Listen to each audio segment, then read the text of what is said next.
आएगी तब आपको 50 बार सोचना पड़ेगा, क्या मैं इसको घर में बुला के भोजन करा दूं, क्या मैं इसको पानी पिला दूं। 50 बार विचार करना पड़ेगा, क्या मैं मंदिर जाऊं कि नहीं जाऊं, क्या मैं भजन करूं कि नहीं करूं, कीर्तन करूं कि नहीं करूं, मंत्र जाप करूं कि नहीं करूं। पुण्य करने के लिए 50 बार सोचना पड़ता है, पर पाप करने के लिए बिल्कुल नहीं सोचना पड़ता। पाप अपने आप व्यक्ति कर बैठता है और पुण्य करने की जब बारी आती है तो 50 बार सोचता है कि करूं कि ना करूं।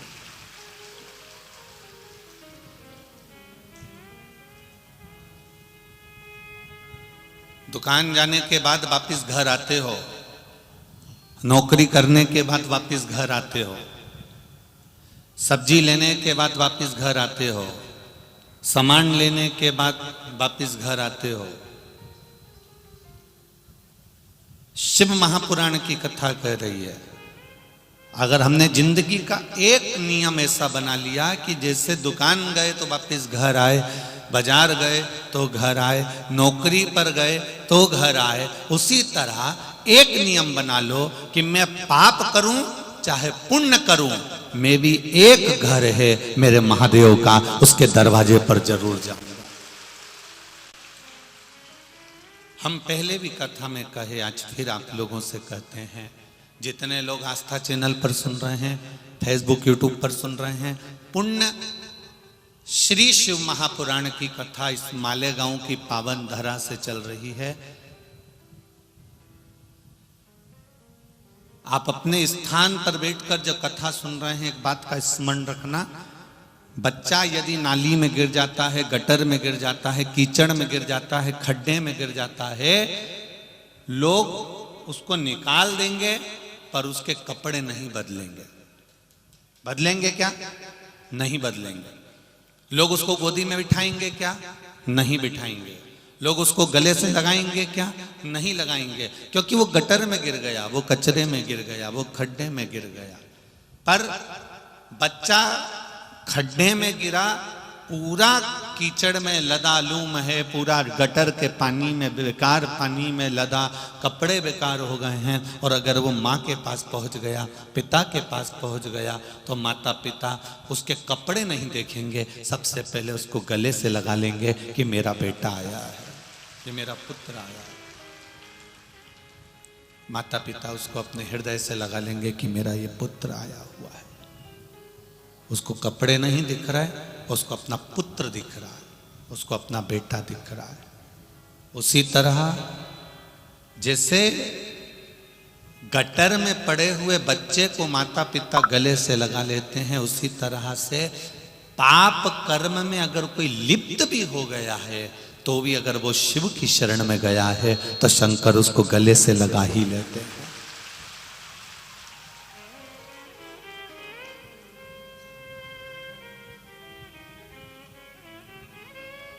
शिव उसको गले से लगा लेते हैं। एक पत्र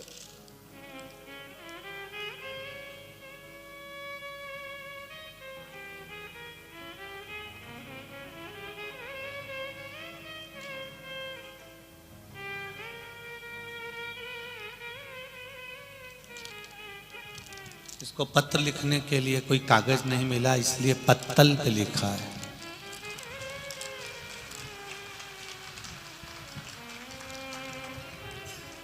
आप ही ने लिखा है? हाँ, दोनों हाथ हिला दो एक बार। श्री शिवाय नमस्तुभ्यम। पत्तल पे पत्र लिखा है, उसमें लिख भी दिया। मेरे पास में कागज नहीं था, मैं जब मालेगांव पहुंच गई तब मुझे पत्र लिखना था और मैं घर पे लिखना भूल गई थी, इसलिए यहां से पत्तल मांग के लिख दिया है। मैं रत्न किरण पाटिल जलगांव महाराष्ट्र से आई हूं गुरुदेव। मेरा मन का अनुभव और मेरे परिवार का अनुभव बताना चाहती हूँ। मेरे पति किरण पाटिल गलत आदतों में लग गए थे, बहुत ज़्यादा परेशान थे, व्यसन में, मदिरा आदि सभी कर्म में डूब गए थे। मैं गलत चीज़ों में वो पड़ गए, मैं बड़ी परेशान थी। इतनी तकलीफ जीवन की मैंने कभी जिंदगी में नहीं देखी कि इतनी गलत आदत में कैसे पड़ गए। पशुपति व्रत करना प्रारंभ करा, देवाधिदेव महादेव से विनती करना प्रारंभ करी, शिवजी पे चढ़ा हुआ जल रोज एक लोटा चढ़ाती और लाकर उनको दे देती। बाबा की कृपा से आज बाबा ने उनको संभाल लिया और गलत आदत से बाहर निकल गए। ये मैं बाबा को प्रार्थना करती। साथ में आए क्या? अच्छा, साथ में आए।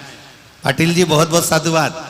जो देवाधिदेव महादेव की इस पावन कथा का असर आपको हुआ और आपके सुधरने से आपका परिवार संवर गया और आज इतनी खुशियां आपके परिवार में आपने दी है। केवल आपने व्यसन को छोड़कर, गलत आदतों को छोड़कर अपने परिवार को जो खुशी दी है, वो खुशी का ठिकाना तो मेरा महादेव भी नहीं जान सकता। इतनी खुशी आपने अपने परिवार को दी है। बहुत बहुत साधुवाद। जो आपने अपने दिल की बात कहने में, और पाटिल जी आपको भी अपनी गलती बाबा के सामने प्रस्तुत करने में कितना सुंदर भाव आपके सामने आया, उसके लिए साधुवाद। बहुत बहुत साधुवाद। बैठिए। हर हर शिव कृपा इसी को कहते हैं।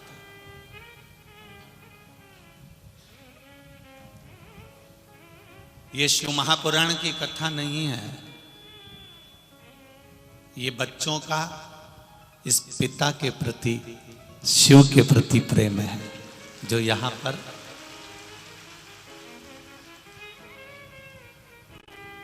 आपके हृदय से आपने जो बाबा से कहा है, बाबा ने जो आपके लिए करा है। तेरी कृपा बिना न हिले एक वीणु, लेते हैं श्वास तेरी कृपा से तनु तनु। बखान क्या करूं मैं राखों के ढेर, चपटी बबूत में खजाना कुबेर का। दिल से आप देवाधिदेव महादेव से जो कह रहे हैं, भाव से आप जो बाबा से कह रहे हैं, मन से जो आप बाबा से विनती कर रहे हैं, वो शिव स्वीकार करता है। आप शंकर भगवान के मंदिर में एक लोटा जल चढ़ाने जा रहे हो, ये केवल जल चढ़ाने नहीं जा रहे हो। घर का पानी कलश में भरकर, लोटे में भरकर शिवजी को जब चढ़ाते हो, तो ये समझना अपने घर की बात आप किसी दूसरे को नहीं बताना चाहते, आप अपने घर की बात अपने पिता महादेव को बताना चाहते हो। जल चढ़ाना मतलब अपने दिल की बात, अपने घर की बात देवाधिदेव महादेव से जाकर कह देना, भगवान शिव से जाकर कह देना। और जब अपने हृदय की बात अपने पिता से, अपने हृदय की बात अपनी माता से, अपने हृदय की बात जब अपने गुरु से, घर के बुजुर्ग से, घर के बड़ों से जब कहते हैं, तो कोई ना कोई निर्णय घर के बड़े बुजुर्ग, माता पिता, गुरु उस निर्णय को जरूर निकाल कर दे देते हैं कि तुम्हारे जीवन में यह होगा, निश्चित है।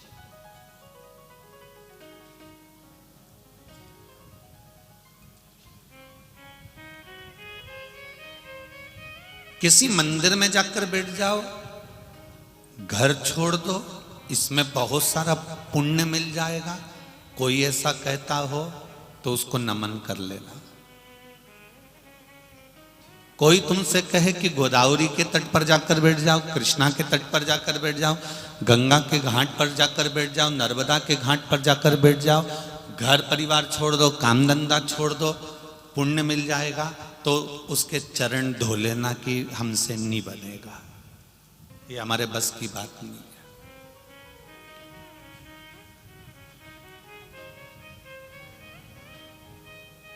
ये हमारे बस का है ही नहीं।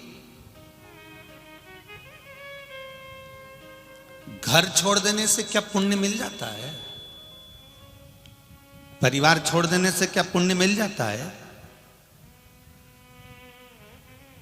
कुटुंब, परिवार, घर, नाते रिश्ते, ये छोड़ देने से पुण्य की प्राप्ति नहीं होती है। पुण्य की प्राप्ति तब होती है जब हम परिवार में रहें, घर में रहें, परिवार के साथ में रहें, और कोई हमारे दरवाजे पर अतिथि आ गया, हमारे दरवाजे पर कोई भूखा आ गया, कोई प्यासा आ गया, किसी को किसी चीज की जरूरत है, हम घर में रहकर भी परमार्थ का कार्य जब करते रहें तो समझ लो कि तुम पुण्य को एकाग्रित करते जा रहे हो, पुण्य को आप अर्जित करते चले जा रहे हो।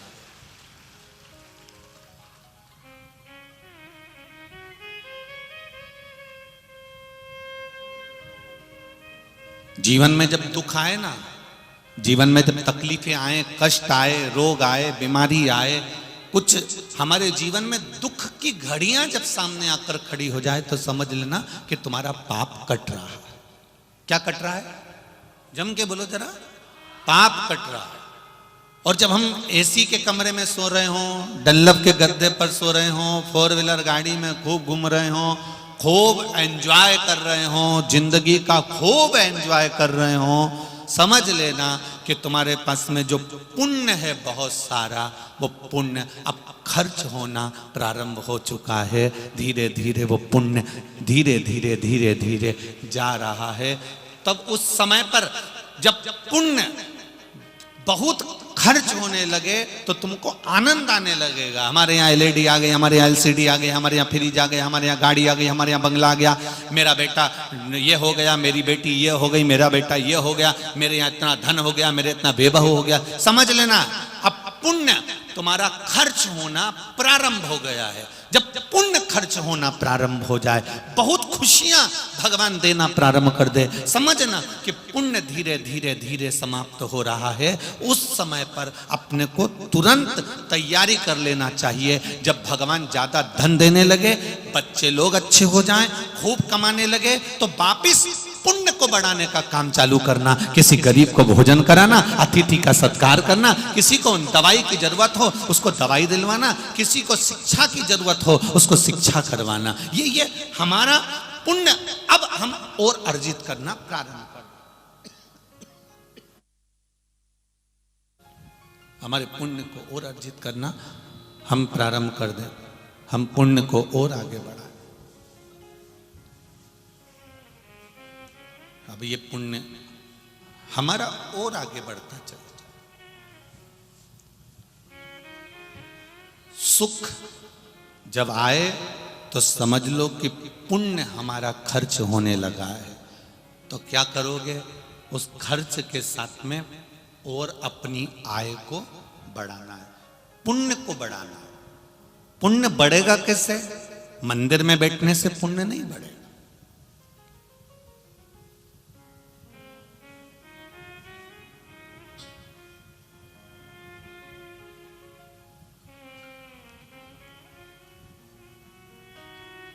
मंदिर में बैठने से पुण्य नहीं बढ़ेगा।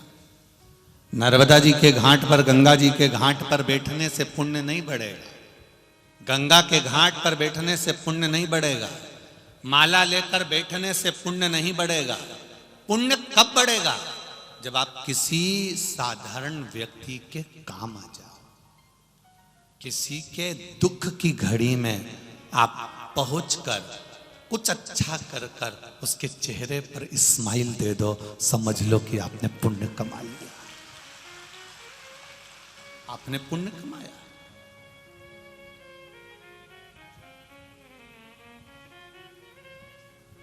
कितना पुण्य का कार्य कर रही है ये शिव महापुराण की कथा लोग करा रहे हैं।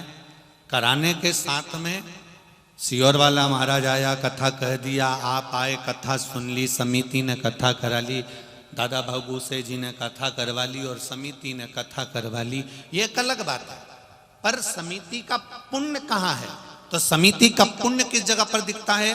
जब इतने बड़े आयोजन में लोग आते हैं, आप उनको थोड़ा सा पानी पिला देते हो, थोड़ा सा अन्न भाग खिला देते हो, थोड़ा सा आदर कर लेते हो, थोड़ा सा आतिथ्य कर लेते हो। मालेगांव के घर घर में मेहमान आए हुए हैं, आप उनका सम्मान कर रहे हो, तो समझ लो ये पुण्य आप एकत्रित कर रहे हो। ये पुण्य की एकाग्रता, ये पुण्य की संचितता, आनंदता, अर्जितता।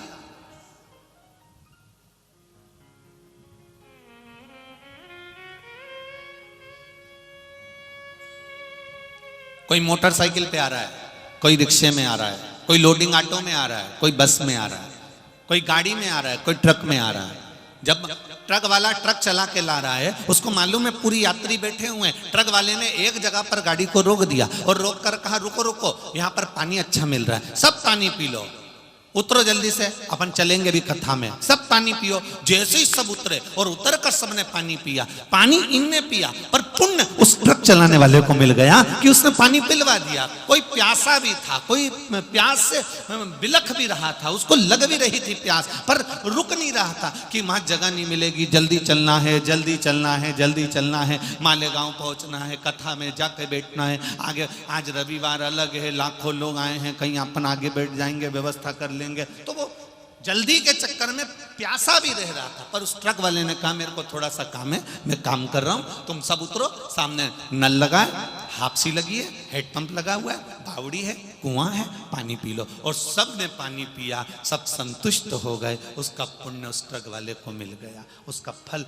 तो यहाँ मालेगांव के जितने लोग यहाँ पर, कोई आरओ का पानी पिला रहा है, कोई बिस्कुट खिला रहा है, कोई नाश्ता करा रहा है, कोई पानी दे रहा है, कोई भोजन करा रहा है, कोई ठहरने की व्यवस्था कर रहा है, जो जिस भाव से व्यवस्था कर रहा है, वो पुण्य आपके खाते में बढ़ गया है, अब वो समाप्त होने वाला है,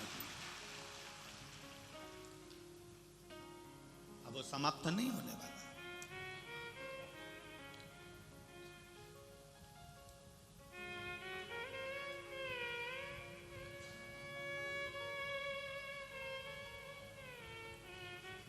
मंदिर बनवा देना, मंदिर बना देना और मंदिर में बैठ जाना, ये अलग बात है।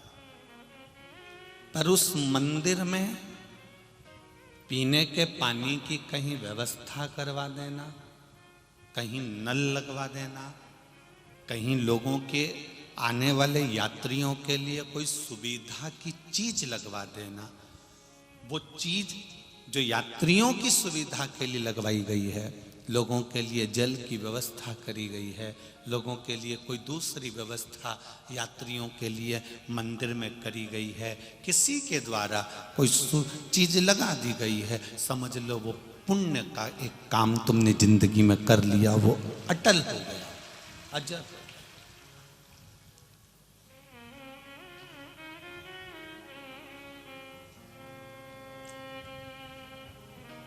वो अटल अजर है, वो समाप्त नहीं हो सकता।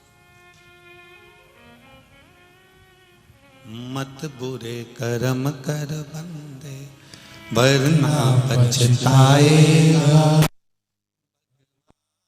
की आंखों से तू बच नहीं पाएगा, तू बच नहीं पाएगा। अरे ओ अज्ञानी मत कर नादानी, अरे ओ अज्ञानी मत कर नादानी। तेरे कर्म का फल भी तू ही पाएगा, जैसा किया तूने तेरे आगे आएगा।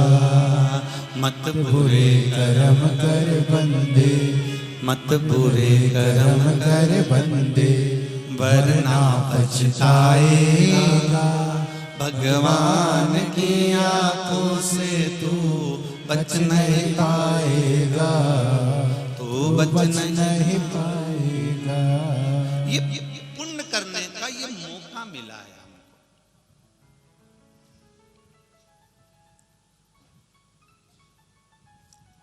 जाने से पहले, प्राण छूटने से पहले कोई एक अच्छा कार्य अपनी जिंदगी में कर कर जाना, वो पुण्य का कार्य कर कर जाना। एक पुण्य का कार्य ये भी है बिना पैसे का, बिना धन का। तुम भी सुन लो और अपने पड़ोसियों से भी कह दो, एक पुण्य का कार्य ऐसा है जो बिना पैसे का है, और उससे जो पुण्य मिलता है उसके बराबर दुनिया का कोई पुण्य नहीं है। वो पुण्य का कार्य है एक बेलपत्री का पेड़ लगा देना, ये सबसे बड़ा पुण्य का कार्य। एक वृक्ष लगा देना, एक वृक्षारोपण कर देना। और केवल ऐसा वृक्ष मत लगाना जैसा आज के लोग लगाते हैं, 25 लगा दिए, 25 दिन बाद उनको बकरी खा गई। ऐसा वृक्षारोपण नहीं चाहिए।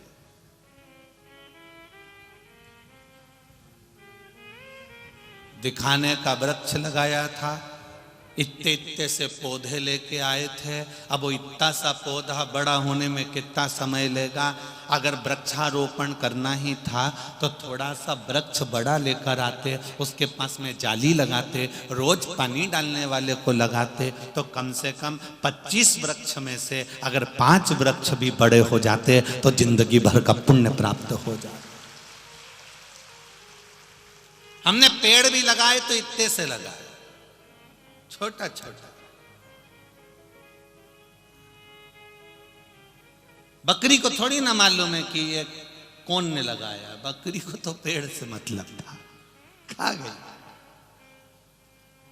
और जिनने वृक्षारोपण किया था फिर उन्होंने दूसरी बार ये भी नहीं पूछा हमने यहाँ पर 25 पेड़ लगाए थे कहाँ गए, एक बार मुंह से आवाज नहीं निकली, वो तो बस बकरी खा गई।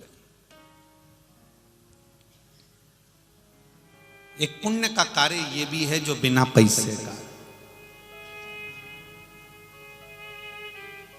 एक बेलपत्री का पेड़ लगा देना, वृक्ष लगा देना, बेलपत्री का पौधा लग जाएगा।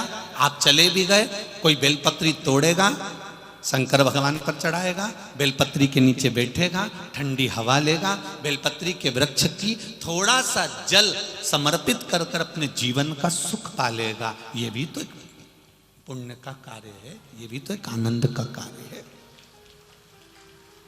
केवल माला लेकर बैठ जाने से या नर्मदा या गंगा के घाट पर बैठ जाने से पुण्य एकाग्रित नहीं हो सकता। हम जानते हैं ये बात, लोगों को बड़ा, कई लोगों को बड़ा विचित्र लगेगा कि बताओ सीहोर वाले महाराज कह रहे हैं कि माला लेकर बैठने से पुण्य नहीं मिलता, गंगा के घाट पर बैठने से या नर्मदा के घाट पर बैठने से पुण्य नहीं मिलता। पुण्य मिलता है कब? जब उस गंगा के घाट पर आप बैठे हो और गंगा नदी में अगर कोई पॉलिथीन डाल रहा है, गंगा नदी में कोई कचरा डाल रहा है, गंगा नदी में कोई बेकार चीज डाल रहा है, और आप खड़े होकर उसी समय पर रोक दो कि तूने गंगा के जल में कैसे डाल दिया, अब मत डाल देना, और तुरंत उसमें से कचरा निकाल कर तुमने एक ओर ले जाकर पटक दिया, तो माला से बड़ा पुण्य आपको उस जगह पर प्राप्त हो जाए।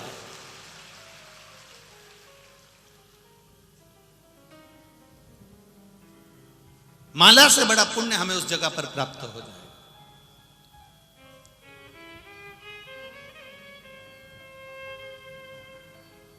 पुण्य की प्राप्ति का साधन है हमारे पास। पुण्य की लड़ाई आज की नहीं है। पुण्य की लड़ाई तो भगवान कृष्ण के समय पर महाभारत में भी हुई थी।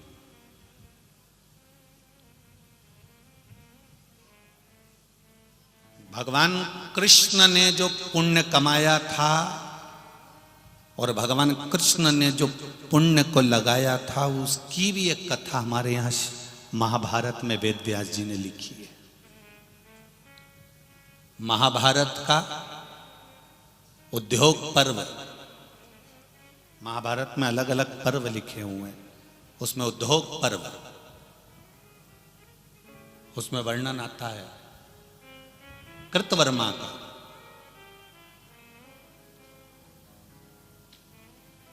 कौरव और पांडवों का युद्ध, और कौरव और पांडवों के युद्ध में कौरव एक एक कर कर मर गए।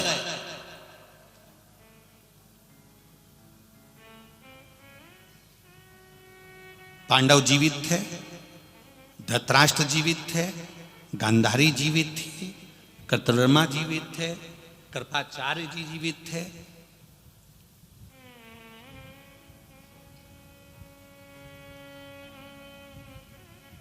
कौरवों की ओर से कृतवर्मा युद्ध लड़ रहा था, वो जीवित बचा था।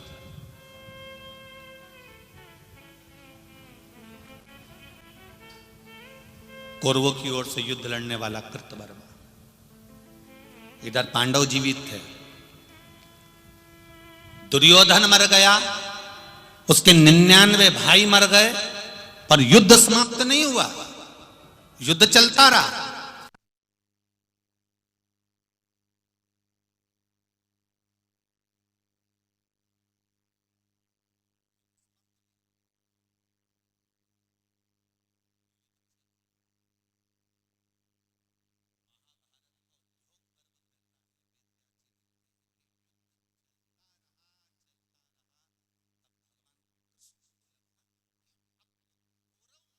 हमको युद्ध समाप्त करना चाहिए।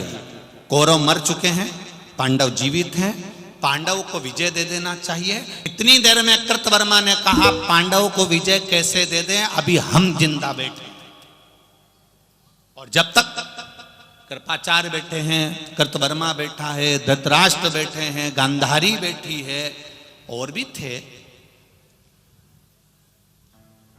5-6 लोग और, ये हम सब जिंदा बैठे हैं, तो अभी हम पांडवों को विजय नहीं दे सकते, अभी तो लड़ना है पांडवों को।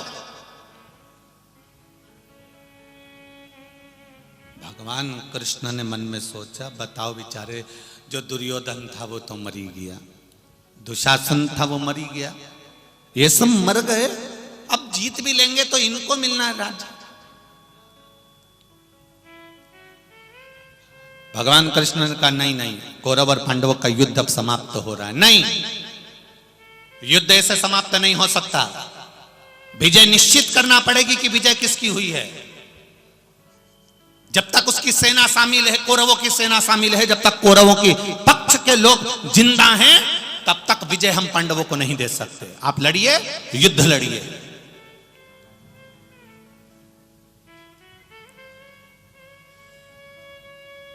भगवान कृष्ण ने कौरवों के जीवित जितने लोग थे उनको बिठाया, पांडवों के जीवित लोगों को बिठाया, और निर्णय ये लिया भगवान कृष्ण ने, कल युद्ध होगा और वो आखिरी युद्ध होगा।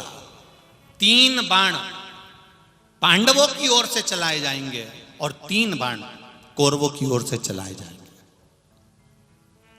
ये 3 बाण जो पांडवों की ओर से चलेंगे, जो कौरवों की ओर से चलेंगे, इसके बाद जिसकी जीत हो गई हो गई, कोई मर गया तो मर गया, और अगर नहीं मरा तो यह माना जाएगा कि युद्ध यहां समाप्त किया जाता है। उसके बाद धृतराष्ट्र और गांधारी जिसको चाहें सिंहासन पर बिठा सकते हैं। अब 3 बाण पांडवों को चलाना है और 3 बाण कौरवों को चलाना। अब कौरव तो कोई बचे नहीं थे, केवल कृतवर्मा, कृपाचार्य आदि जो बचे थे बस वही थे। देखिएगा जरा, इस कथा को हमने पुण्य शिव महापुराण की कथा को अभी तक इतनी कथाओं में कभी नहीं लिया, पर कहीं इस मालेगांव का कोई पुण्य होगा, इसलिए यह पुण्य शिव महापुराण कथा चल रही है।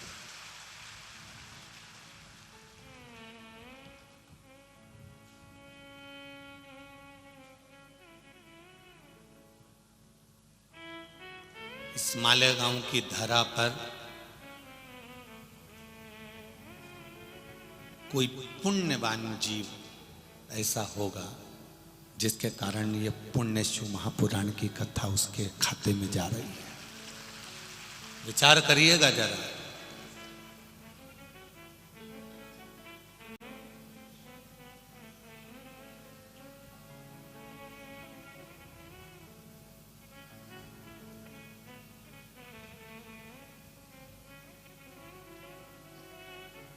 तीन बाण पांडवों की ओर से चलना है, 3 कौरवों की ओर से चलना है। भगवान सुबह का समय था, रथ पर तैयार होकर बैठ गए। अर्जुन ने रथ साध लिया, सामने कौरवों की सेना थी, कृपाचार्य थे, कृतवर्मा थे, सब थे। इधर पांडवों की सेना में पांडव थे और इनके साथ के भी थे। भगवान ने कहा आज आखिरी युद्ध है, जीतना तो है चाहे कुछ भी हो जाए, कुछ भी हो जाए। अब जरा ध्यान लगाना इस महाभारत के इस उद्योग पर्व पर, अगर आपके यहाँ महाभारत की पुराण, महाभारत की पोथी हो तो पढ़ना उस उद्योग पर्व को। उठाया, अर्जुन से कहा भयंकर बाण निकाल ले, भयंकर। और अर्जुन ने पहला बाण अग्नि बाण उठाया, और अग्नि बाण उठाया तो भगवान कृष्ण ने कहा रुक अर्जुन, पहले बाण मुझे दे। भगवान ने उसको बाण को हृदय से लगाकर भगवान कृष्ण ने कहा मैंने जो गोवर्धन पर्वत उठाया था, ब्रज की रक्षा करी थी, ब्रज की रक्षा करने में, ब्रजवासियों की रक्षा करने में और गोवर्धन पर्वत को उठाने में जो मुझे पुण्य मिला था, वो सारा की सारा पुण्य इस बाण में चले जाए और कौरवों को नाश कर दे। भगवान कृष्ण ने अपना पूरा पुण्य, किस चीज का पुण्य दिया? गोवर्धन पर्वत उठाने में, ब्रजवासियों की रक्षा करने में जो मुझे पुण्य मिला था वो पुण्य इसमें चले जाए। अब तो वो बाण, अग्नि बाण और भयंकर हो गया, और भयंकर। भगवान मुस्कुराकर बोल रहे हैं अर्जुन छोड़। अर्जुन बाण छोड़ता है, सामने से बाण आता है। कृतवर्मा ने अपना बाण लिया और बाण को सिर पे लगाकर भगवान से कहा मैंने अगर एक पत्नी व्रत का पालन किया हो, कृतवर्मा कहता है मैंने जिंदगी में किसी स्त्री को गलत दृष्टि से नहीं देखा हो, तो उसका जो पुण्य हो वो इस बाण में आ जाए, और छोड़ दिया।